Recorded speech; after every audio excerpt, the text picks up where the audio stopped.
Guys, what is going down? Second time today. If you're tuning in and you caught the first live, we're back. That first live happened about 5 hours ago. If you're new to the channel, I go live every single day. Make sure you hit the bell notification so you don't miss the live streams. I also post the live streams on the Johnny Says Boxing podcast playlist. As you're checking in, as you're tapping in, let me know where you're tuning in from. Remember to hit subscribe. Also, guys, to get access to our Johnny Says Boxing VIP Discord, click the link. It's pinned in the comments right below. It's a couple bucks a month. You're going to get the best betting advice there. You're going to see professional gamblers in our community on this channel, in this live stream. Even if you don't like betting on boxing or MMA, it's a great way to support the channel. It's a great way to learn about our favorite sport. So if you read that headline, earlier today, our first live stream, we talked a little bit about the back and forth of Nick Ball and Sam Goodman. We covered the Jaron Ennis breaking news. He's now scheduled. He has a fight on BoxRec at 154. He's fighting against Lima, who has the IBO belts. Depending where you are throughout the world, some folks consider the IBO not a real belt. Some people I've spoken to internationally claim that it is a real belt. Whatever it is, Jaron Ennis is fighting the IBO champion at 154 in October in the Illadelph, Philly. Boys are checking in. What's up, Money? Boxing fan in the house. Unknown, how you doing? Goat in the house. Yes, we are. So as you're tapping in, like the video, I also posted in our Discord. There's action tomorrow. So in the title that you can see on this live stream, guys, I know the Discord members know this. I'm just trying to clarify a few things before we get a little wild with our live stream. That there's fights tomorrow. I know the channel's called Johnny Says Boxing, but you know MMA is my wheelhouse as well. Dana White Contender Series goes down tomorrow. There's 5 fights. I put up my 4 picks on the money line in the Discord. If you want those picks, it's a plus 550. So let's go. If you are in the Discord and if you haven't seen that, guys, if you're just watching the boxing content, go to the Discord and find the MMA thread. You'll see it. All right, boys. Julius, Uzma will get, I think he will. I think Lima will give Jaron problems. I don't disagree. Robert Floss, let's make some money. We're going to get it, Robert. Robert, and as we start marinating with this chat, we could get into, because I've broken down the 5 fights on the Contender Series tomorrow. I'm only playing 4 of them. And if you have questions about those 4, we could get that going. Boxing fan, yeah, let's wipe your feet as you come in. I like it. Hit the like button, and let's get after it. Michael Hunter going to wreck Big Bit. Michael Hunter is no joke, man. I like that fight from Michael Hunter. Can't get fights, you know, struggles to get fights. Rand in the house. I see you, Rand. Everyone's tapping in. 3 minutes in. We got about 20 of the boys on the live stream. We hit last week. You know, we go live every day. You know, I like recapping at the beginning. We hit with our MMA picks last week. 2 weeks in a row, we've gone 21 straight in the UFC. All of those parlays are in the Discord. Michael Hunter's only loss is the best heavyweight. Usyk. Michael Hunter could fight, boys. Michael Hunter could fight. I like him. Which 2 are the biggest locks on the UFC card? So, GOAT, if we're talking about the UFC card this weekend, that is a pay-per-view card. And Muscles, I was talking to Muscles about this earlier. I'm probably not going to play any of the weekend UFC fights. I could give you my predictions on them. I know who I would bet on, but over the last 5 years, what Dana White does, you know, I think, don't quote me on these numbers. This is just off the top of my head. These are sort of guesstimates. But in terms of ratio, the UFC over the calendar year will do 10 to 12 pay-per-view events. So UFC 316, UFC 317, etc. Put it behind a paywall. And usually these fights are pretty even. Really, you know, there's going to be world title fights. A lot of parity in these fights. Parity. You know, not a lot separating these guys. And then in the fight nights that'll happen at the Apex, you know, UFC Fight Night Calgary, UFC Fight Night Tampa Bay, etc. That's when you'll see a lot more veteran versus prospect. You could look at the card and predict where the fight is taking place, whether it's on the prelims or the main event. Let's say you have a 30-fight veteran on the prelims. he's on a 2-fight losing streak. A lot of times they're going to put that vet up against an up and rising prospect. And lately, if that vet loses, he's usually off the roster. So that's an example of, for me personally, how I've hit 21 picks in a row in the UFC. I bet pretty much predominantly fight nights. I kind of stay away from the paywall fights. And once again, you have a lot of, like going into this weekend, Chimaev versus DDP, a lot of fights that are difficult to call. But if you want to pick my brain on those, to answer your question, GOAT, I don't look at anything as a lock, especially this weekend. There's a couple tomorrow, though, on the Contender Series. If you guys have Bet365, I have 4 fights I'm playing with. The Australian, there's a kid down here in Australia from Sydney. I've been hearing about him for a couple years now. His last name is Mangos. George, stud, athlete, all the hype. I think right now the book on him is $1.74. Boy, I like that bet a lot. GOAT. Let's hear what Robert says. Protest. See, I don't know, man. You say protest. Jeff Neal's a stud, man. Jeff Neal is a dog. I wouldn't be so quick to take Carlos Protest. Lerone Murphy. Once again, that's a dangerous fight for Lerone Murphy, mate.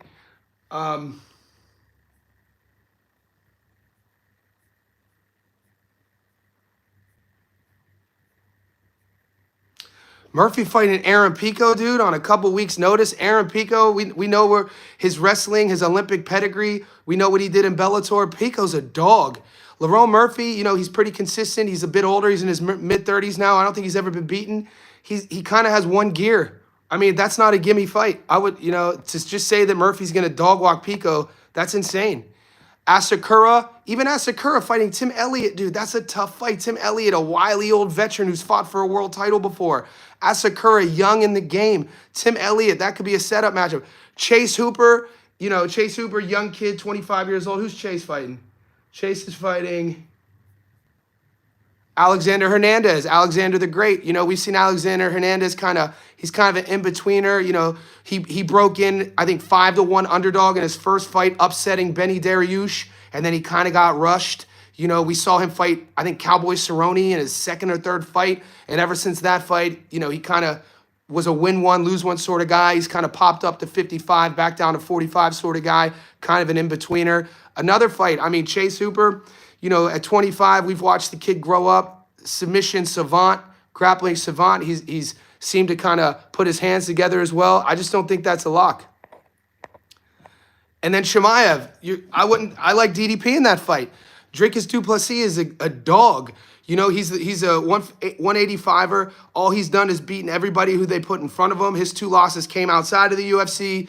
He's 9-0 in the UFC. Awkward style, engine for days. We've seen Chimaev gas. We saw Chimaev go life and death with a 155er.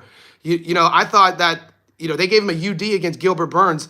That could have gone either way. Gilbert took him to the doorstep, and that fight was at 170. Gil's a natural 155er. Gil was probably 35 when he fought him too. You know, we know that Chimaev has a lot of hype. He's coming off of that face crank win against Robert Whittaker, and we know he spent a lot of time, I think, with Alexander Gustafsson, I think trading, I always get mixed up, out of Sweden. So I don't know, to just say that Chimaev's going to walk in and take DDP's belt, I don't know, man. I'm not betting on that fight, to be honest with you. David, that's why I haven't chimed in lately. Coach Bermudez, what's up, buddy? Appreciate the tip. Tip the bartender, baby. My man, I appreciate you. Goat says I'm a UFC casual, but DDP is my favorite. Yeah, DDP's a dog, man. Dricus du Plessis. What's up, high interest? Appreciate you checking in for the Tuesday night fights I'm referring to. Yeah, I'll tell you that in a second. Goat, Julius, I'm waiting for the Tsutsumi Ashfaq odds. Ashfaq can survive in the later rounds. Yeah, Tsutsumi right now, Julius, on my book is $1 so I'm not going to play it. $100 gets me $1 on Tsutsumi winning. I'm not going to play it. And tip the bartender, Coach Bermudez, my guy. So to get to GOAT, the action I have, and GOAT, you could go to our Discord to see the 4 legs that I put up there. Once again, George Mangos to beat Radley De Silva. like I said, George Mangos is from Sydney. I think he's people are talking about he's the next champion to come out of Australia. It's going to be a tough fight. I really like him there. Yuri Panfarov. Now I tend to stay. It's tough for me to get past Yuri Panfarov. We watched him on the Contender before. He lost to what's his name? Feely, a grappling heavy American, like a 5'6" grappling heavy American. I'm not saying, it's a tough stylistic matchup he was going up against. But I like Evert. I know a kid who follows me on Instagram. They train with Christopher Evert. So if you take Evert and take Mangos on the same two-leg, $1.50 and $1.74, GOAT, that's going to give you some nice odds. Rambler, Kanzu is fighting. You might get odds. I guess not. No, Kanzu is fighting? Are you talking about, I don't know, Rambler, are you talking about Timmy's little brother, Nikita? Nikita fights next week. There's an Australian card next Wednesday. I'm actually going there. So there's a fight card in Sydney next Wednesday. Michael Zarafa's on that fight card. Nikita Zhu's on that fight card. It's going to be a banger. So I'll be there. That's next Wednesday. The grand arrivals tomorrow. Let's go, Julius. Robert Floss, that Russian is good. Yeah, so you're talking about which Russian? Are you Panfarov? I don't know, man. I've watched. If you're talking about Yuri Panfarov, I don't like what I see. What's his name? Phineas. No. Which one are you talking about, Floss? Because I have Ty Miller versus Drago. I got Ty Miller beating Drago. Pablo B, we got a new insider. Pablo B, you have access to our Discord. Welcome, Pablo boys. Welcome to the squad. That Discord is growing. We're close to 150 members now. Johnny Says Boxing Insiders there. All the boys are in there.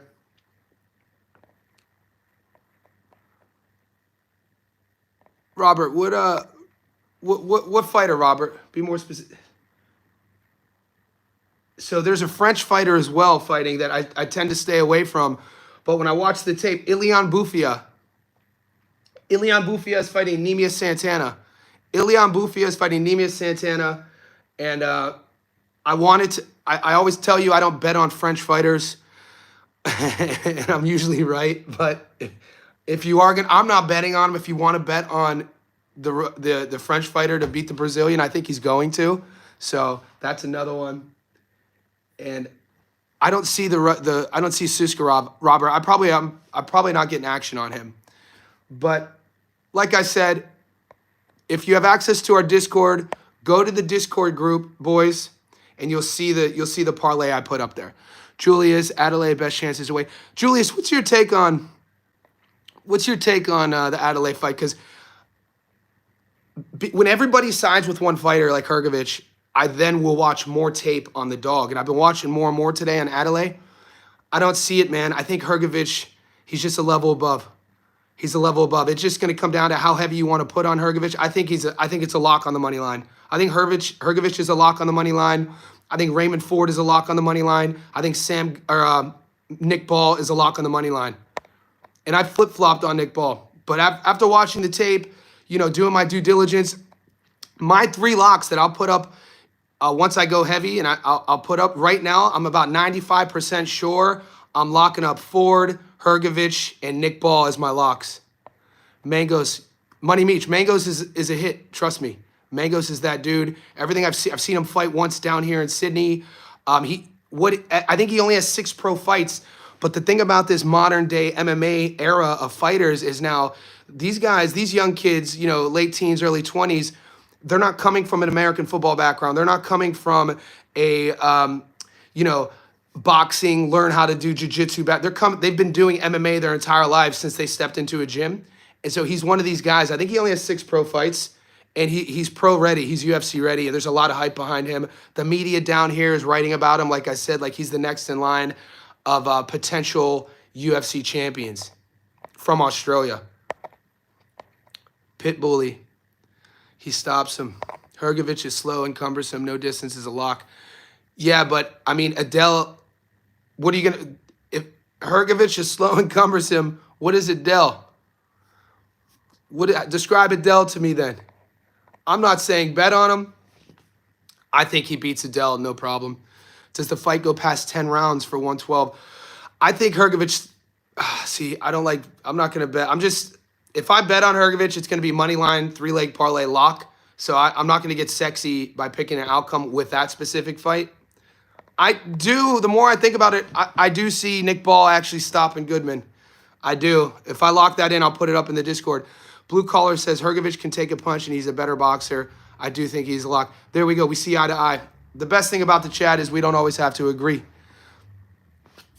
Yeah, Adele, who did he fought, there was a fight that he was coming off of against a guy that we covered on the channel who just fought Spilak, or I should pull the box rec up.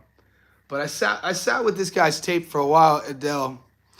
Herovich is a guy that probably is an underachiever. He's a guy who came into the pro ranks. I think he went pro in 2017. A lot of hype on him from the amateurs.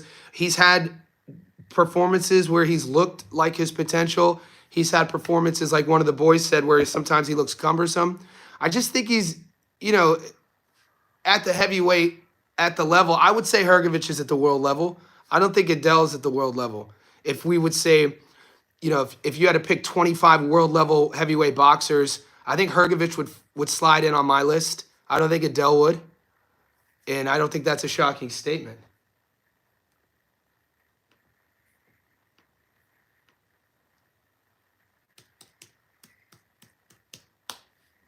Blue Collar, Adele only been stopped by a big puncher, Worley, and it was a punch in the break.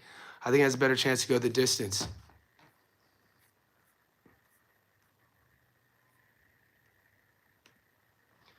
Yeah, people online are acting like Filip Herovich is 40 years old. You know what I mean? He's only 33. In the heavyweight division, 33 is just coming into your own. 6'6". He got stopped against Dubois. It's his only loss, 14 knockouts.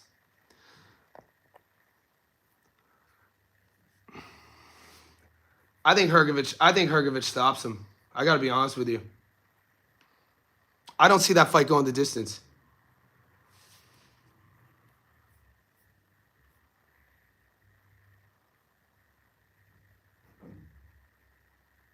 Yeah, I mean, he's coming off that Solomon Dackers fight. Hand history vault. Johnny, you think Goodman will stand in front of Ball and trade with him? I'm not saying he won't be there in here, but Goodman, yeah, so this is his thing, man. A week ago when I was sold on Sammy Goodman to win, it was kind of recency bias based on me having just watched him fight Cesar Vaca. As the week went on, and then this week came to be, and I watched more and more tape, something started playing in my head when you watch Sam Goodman. He actually doesn't really move around as much as you would think. He's actually not a guy that really likes to use the entire ring. I'm not going to say he's going to stand there and fight like Kenny Sims Jr. fought, in his last fight against Huerte. It's not that style, but he is gonna punch with him. He's gonna punch with him.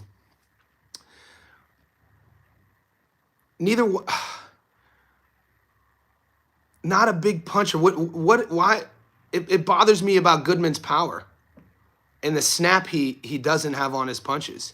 He doesn't have anything coming. I don't think he's gonna have anything coming at Ball to even have Ball second guess adjusting his game plan. And if it's gonna go that route, you're gonna see Ball by decision. We haven't seen Goodman stop before. He fights a lot of smaller guys. They listed his fight against Vaca as a fight at 126, but it wasn't. They both weighed in at 123. This is actually his first legit fight at 26. And I think that sometimes in the boxing community internationally, sometimes if a kid has hype on him, the contrarian approach in the zeitgeist likes to kind of push back. Nick Ball is a world champion.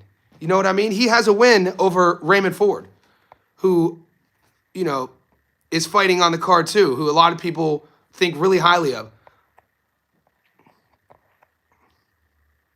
I love Herovich on the money line, blue collar. I think dude, you put Herovich Ball on the money line, and if you're betting heavy, throw Raymond Ford on there too.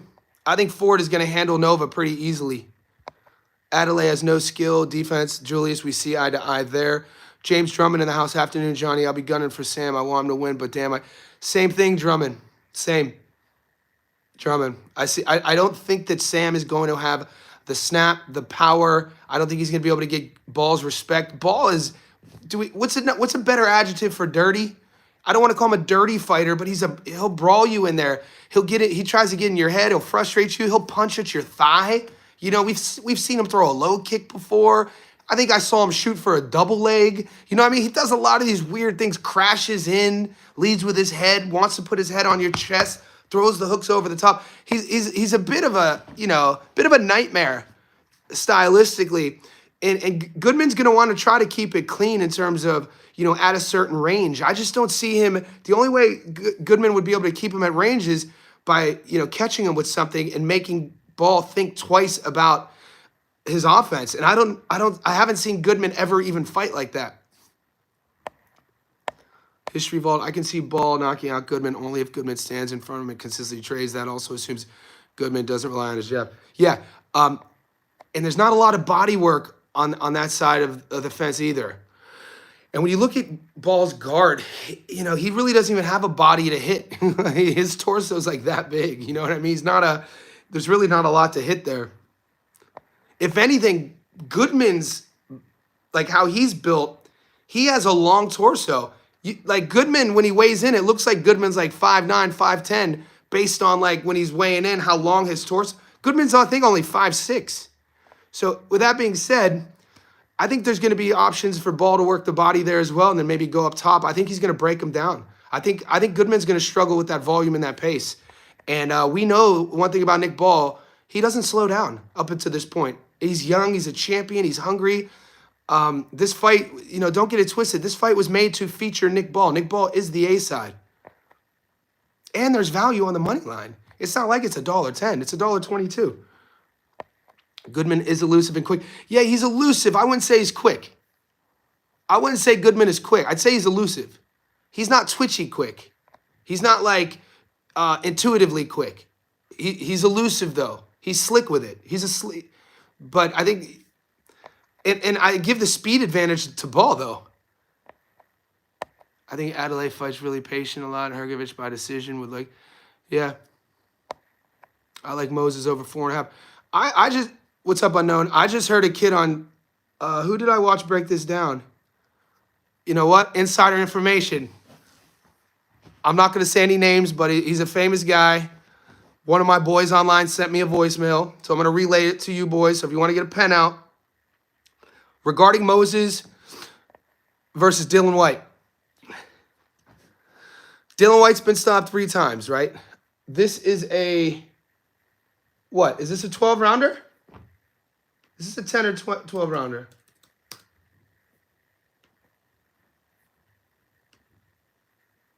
I might share the voice memo in it.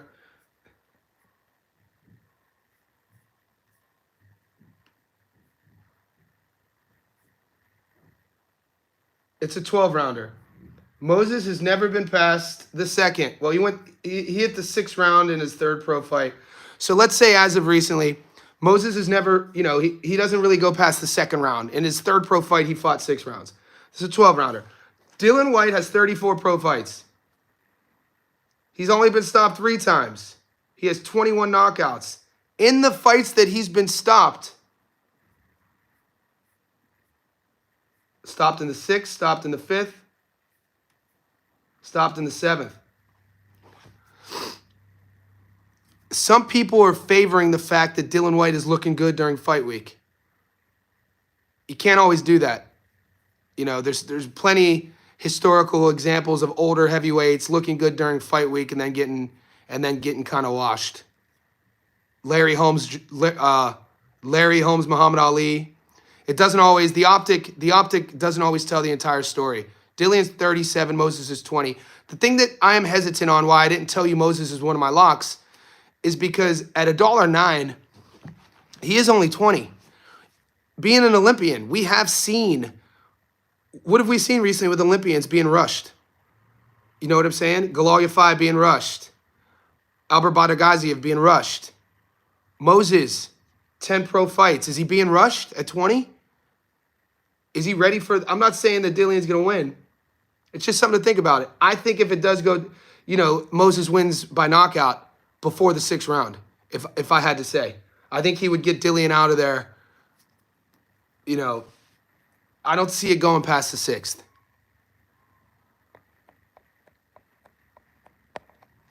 Each of his stoppages is 10 and under. Boxing fan. Yeah, hit that like, boys. Boxing fan, my admin. Hey, Johnny, you're adding Bufia on your parlay. I am, Joel. Oh, yeah, here's why I'm adding Bufia. He's talking about Dana White Contender Series. Because Bufia is a light heavyweight. That fight's taking place at 85.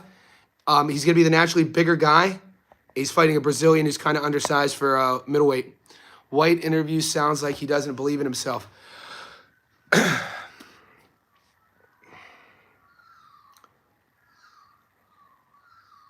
We're going to see, man. I think that's kind of how he is.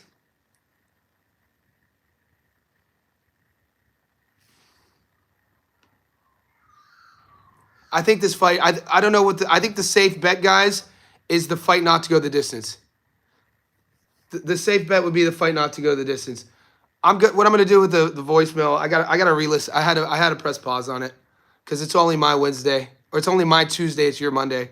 I need to press pause on what I'm going to do with it. But all in all, with the insider info,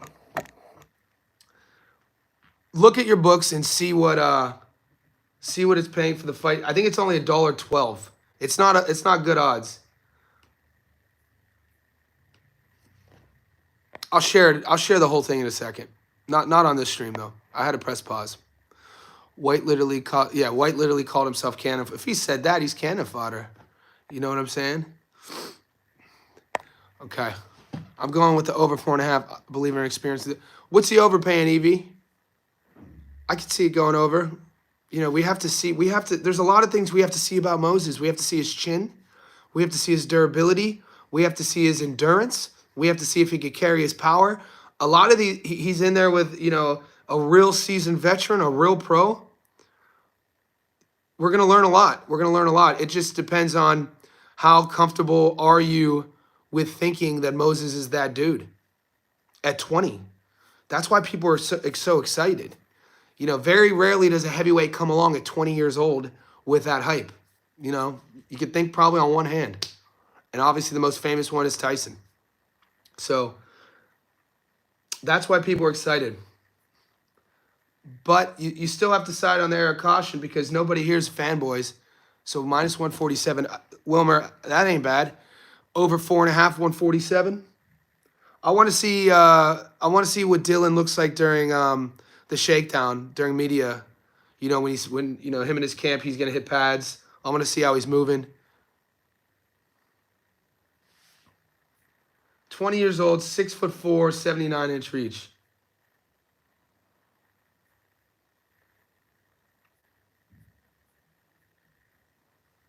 Definitely his biggest test. Minus 135. I mean, Dempsey McKean, how do you rate Dempsey McKean? 22-1, stopped him in the first. Belogan, how do you rate Belogan? 22. So what you can do, and you got to be careful if you do this, is what you can do is talk yourself into the upset. And this is where sometimes, betting could go wrong. If you overthink it, you could look, some people will talk themselves into taking the dog by breaking down the favorite who's young, who doesn't have a lot of experience, and you break that resume down and you compare it to the guy who's fighting the veteran, and you can talk yourself into taking Dillian White. What I'm saying, I don't think we should be doing that. I think Moses goes out and gets it done. The energy Moses fights with, I don't think conditioning is going to be an issue with this fight. Stream froze. Let me know if it's still up. Let me know if it froze. Usually YouTube will tell me, and it shouldn't be freezing. They have down here in Sydney, we have the option of paying a lot of money for the highest level of streaming, and that's what I pay. So hopefully it's not freezing. History Vault says, I tell him about knockouts, great bet, but still 70-30. Distance is possible, but more likely than not. I don't think it's going to go the distance, History Vault. Adelaide for the upset. He's going to be juiced to the gills. Herovich doesn't want to be there. Rambler with the hot take. Stream is okay. Blue collar, I try to do a boxing one for a change. I might go back to the main man, Drewski. Yeah, Goat's confusing people with the no Drewski. Clear as day. Appreciate you. Raw Dog, has anybody actually punched back and hit? See, Raw, this is what I'm talking about. Raw Dog, these are valid questions. Has anybody, rather, maybe the question isn't, has anybody actually punched back and hit Moses yet? You know, Moses has, there's at 20 years old, when you're 12-0 with 10 knockouts, part of the sport is watching these fighters evolve and then be faced with the adversity in a fight and then answer those questions. So those questions will be asked soon enough and they will be answered whether yes or no. We just got to see if this is that fight.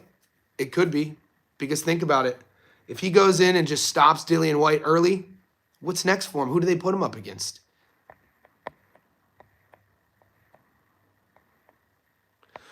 Julius says, I was impressed when Moses stopped. Yeah, 6'7" McKean. He was 22-1, mate. That's why I asked. Dempsey McKean was 22-1, and he had a little bit of pop on him, and people, you know, he knows how to operate in the ring. History Vault, I like a ton of money line, $1.09. Yep. Hasn't been deep enough for me. I feel you. Like I said, my 3 locks, money line, Ford, Ball, Herovich. I think Herovich is a bigger lock. I think people are overthinking Herovich versus Adelaide.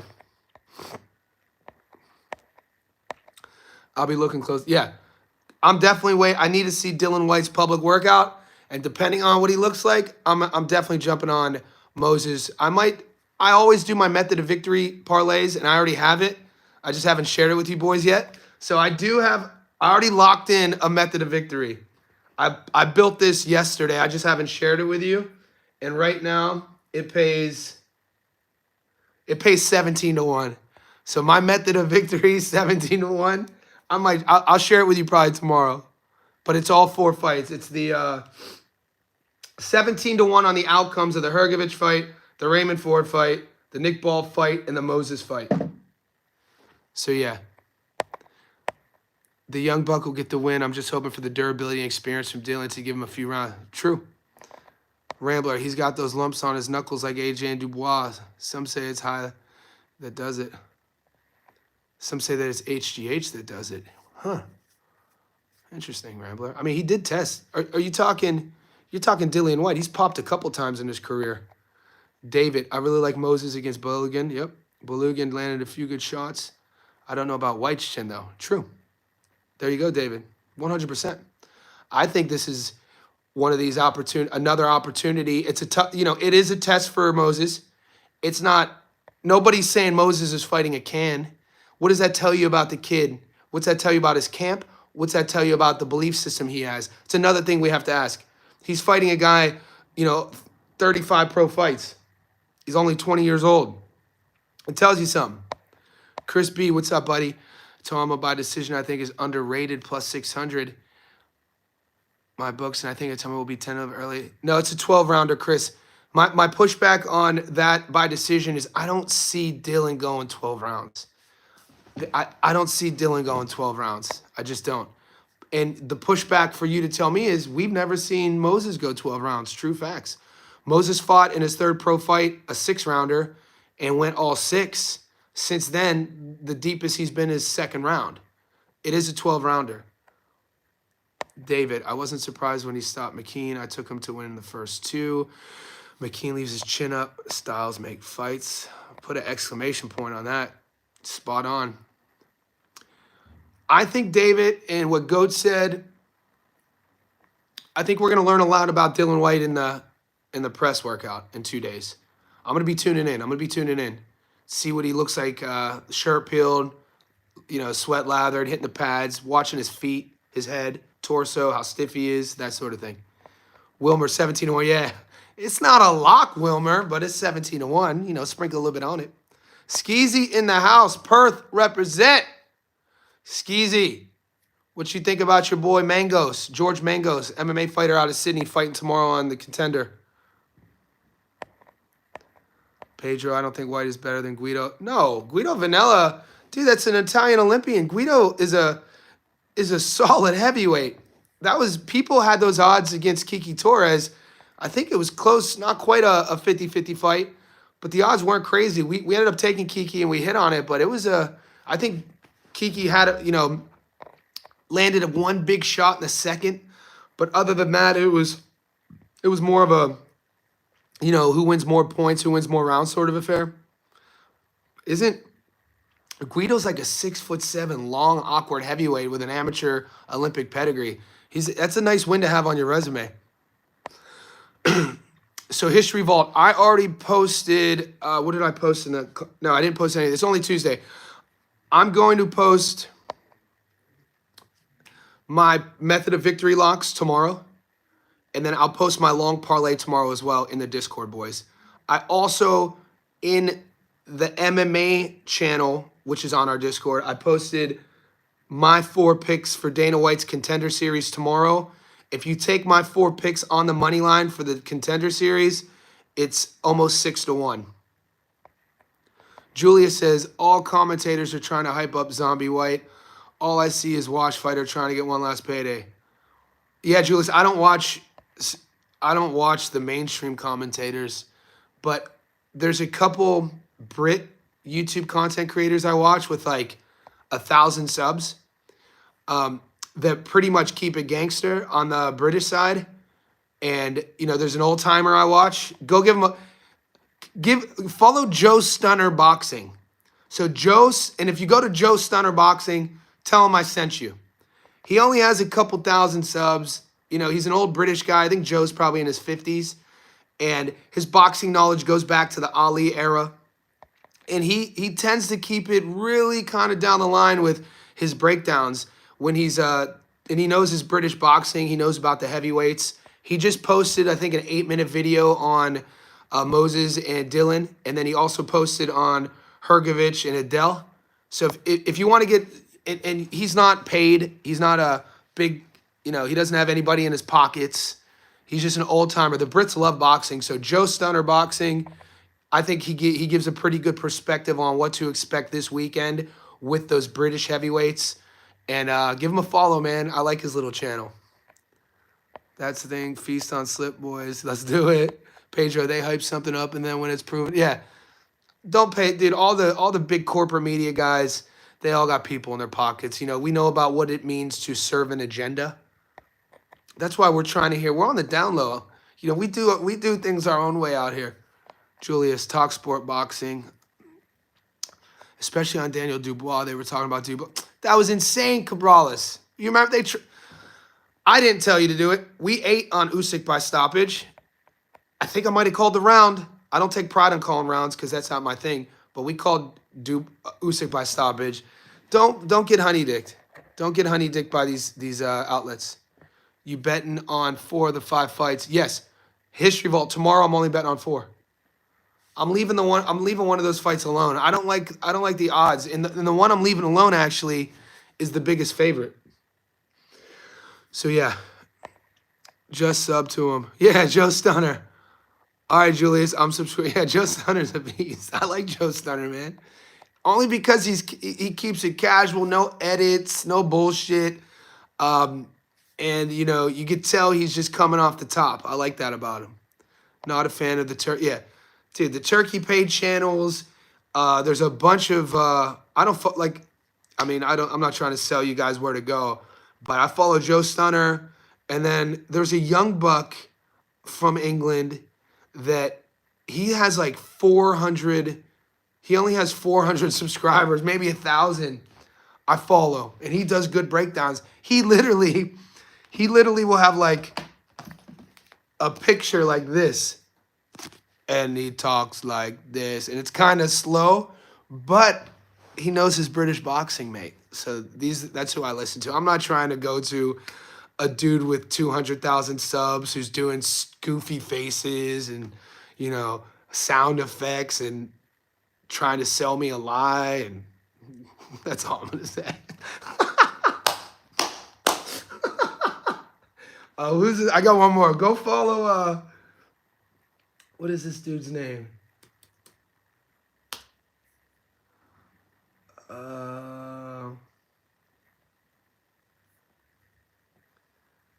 like I said, his content, this next guy, his content isn't the easiest to watch. Now, yeah. So my guy has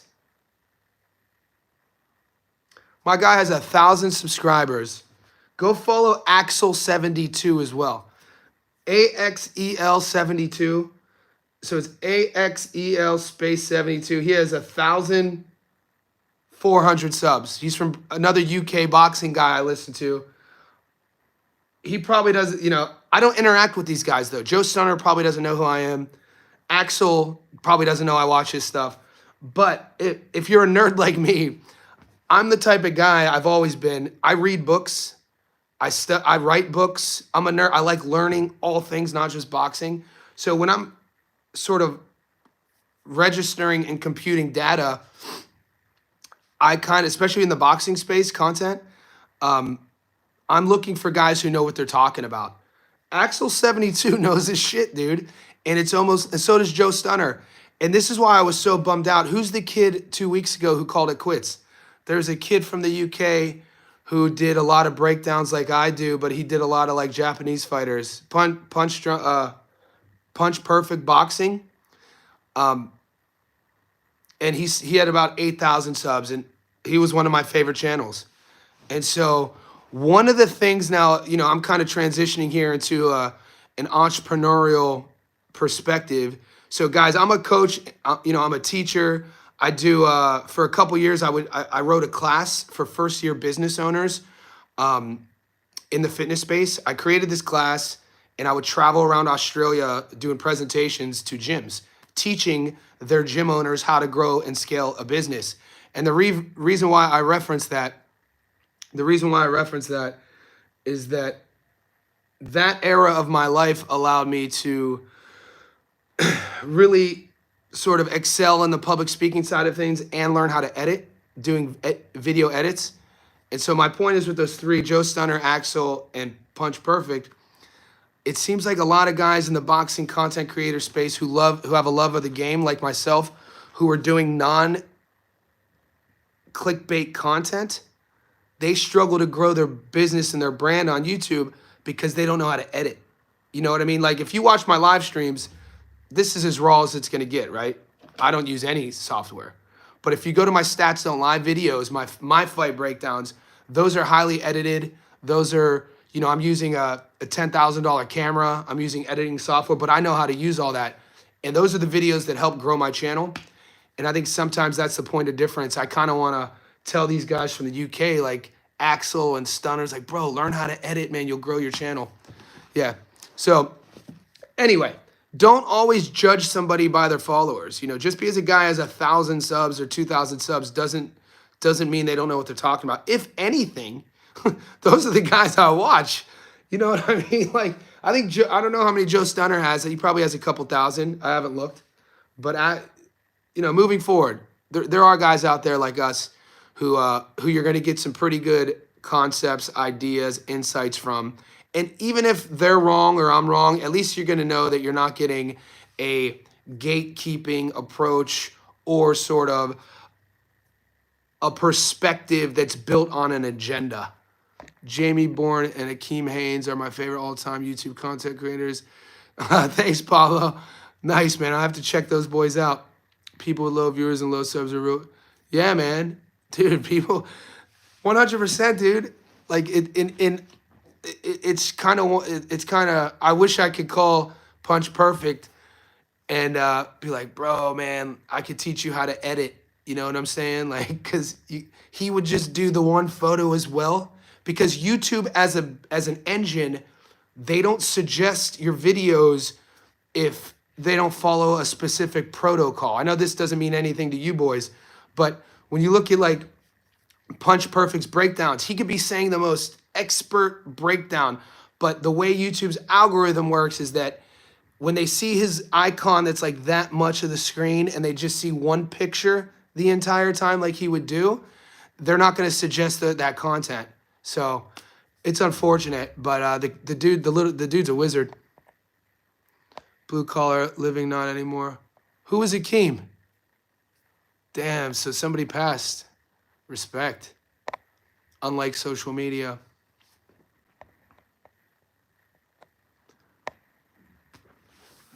But guys, we're about 45 minutes in. I have to run to the city. So I have to go. I got boxing. I got boxing in the city. I usually spar on my Tuesdays at 2 p.m. and my Saturdays at 8 a.m.